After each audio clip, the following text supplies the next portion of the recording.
All right, let's look at how Novak Djokovic loads his tissues and goes through every phase that I described just a second ago.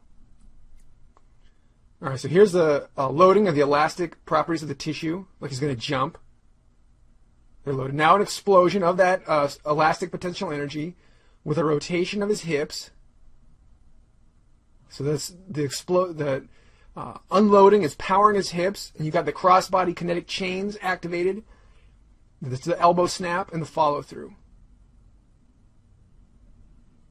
Here's another view. Loading. Unloading with an explosion. Acceleration.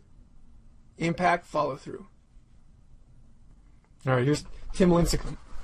This guy has a violent pitch, but look, see how he's going to shift his weight right here? And look at his hips rotate. So he turns. Going a little bit slow. And then notice the stretch of the cross-body chains from this hip to that shoulder. And it goes, the energy across the chain, through the shoulder, it turns over, there's the release, and there's the follow-through. So now, let's look at a punch. Now here's Mike Tyson fighting Michael Jack Johnson. He's frequently said this was his best performance ever. It's pretty spectacular. So let's see here. So this big first hook that puts down Michael Jack Johnson, you'll see Tyson shift his weight laterally to the side, load it onto that front foot, and then he uses the strong, explosive glutes, and there's a particular kinetic chain back here, the superficial back line, to explode with a rotation. Hip extension rotates the core, and then he uses that rotation to power the punch right here. Boom. So you'll learn all the techniques to do exactly this stuff. Every phase, we got exercises, concepts and exercises that you can start doing immediately. And here's the big right hand.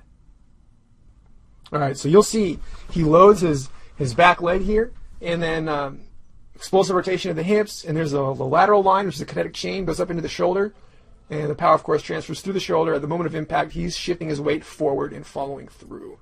So, all right. Now, this is a little extreme example, of course. You don't have to be this obvious with it. You can be much more subtle. I teach you how. So look how he drops his weight down.